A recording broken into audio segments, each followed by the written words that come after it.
Hello, hi, and welcome to Political Quickie, your political show that subjectively discusses current affairs in South Africa and all around the world. My name is Mapaseka Mura. So Shoprite employees embarked on a protest last week where they were standing up against unfair and unsafe working conditions, as well as the reinstatement of 23 workers who were axed at a Checkers in Sandton. So, multiple cases have been reported that, female workers from ShopRite have been raped coming back from work late. So, a particular incident that stands out is that of a lady from Pimville who was not only raped but also killed because she was coming back from work late. So ShopRite issued out a statement saying that it's disappointed that the quality service of customers will be affected, but also that it respects the current protest that's going on, by the employees. So an incredibly sad scenario, considering the fact that ShopRite is the #1 supermarket in South Africa. It later emerged that apparently ShopRite workers receive a salary of 2,500 rands every single month. 2,500 rands. Not only that, but the CEO in 2016, YT Basson, earned a bonus of 50 million rands. So from his 49 million rand salary, now there's additional income of 50 million rands, so a total of 100 million rands in just 1 year, while the employees earn 2,500 rands.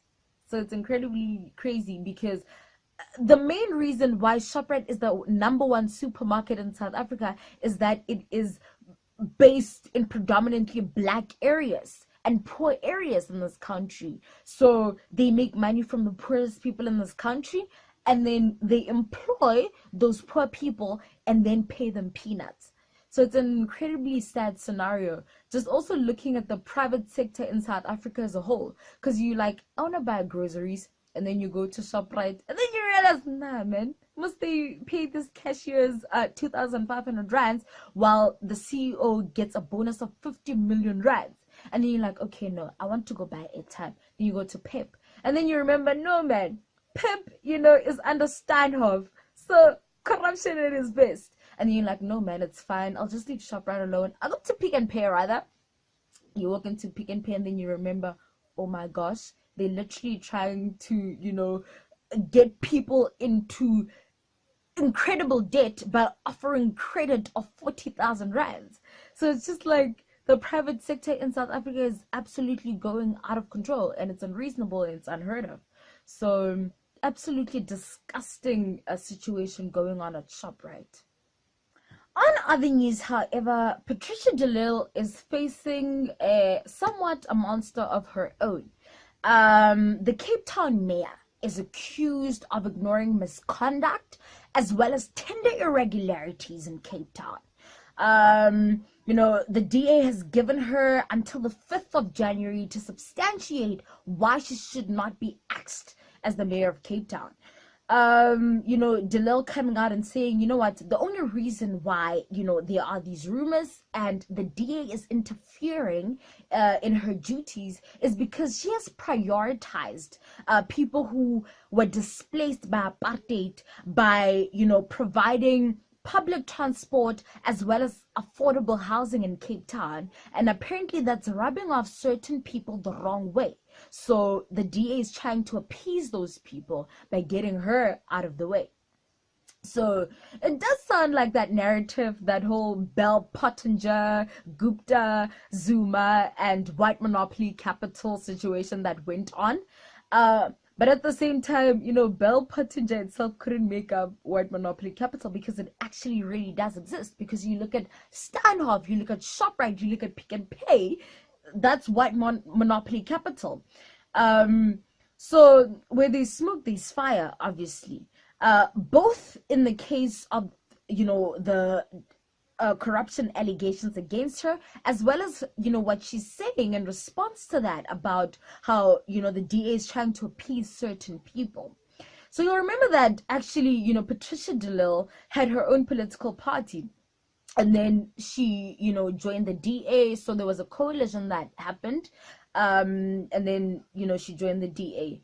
DA coalitions always end up in a very dodgy way. I mean, you look at, the coalition with the UDM in Nelson Mandela Bay, and how that ended up, with the UDM counterpart being accused of corruption. So it always seems like the other party that joins with the DA is always accused of corruption. So we see you, DA, we see you. So we'll see after the 5th of January what happens with Patricia de Lille. But you know what? To some extent, I do think that what she's saying in response to that does sound reasonable and viable to some extent, but whether or not it's true, we do not know. So again, we shall wait and see what happens next. On international news, however, Donald Trump's tax bill is doing the rounds. It will apparently afford corporations the biggest tax cut in history, from them paying 35% of tax to now paying 21%. So this is absolutely crazy, because this is the same guy who ran a campaign on accusing the Washington establishment of allowing corporations a really big tax cuts. So now he was saying, no, man, the rich are not paying much in Texas. Corporations are getting away scot-free. And now him actually going a step further and creating the biggest tax cut for corporations and the rich in the US. So doing the opposite of what he said he'd do. So one can argue and say, no, man, actually corporations paying less in Texas will actually create more jobs, which is true.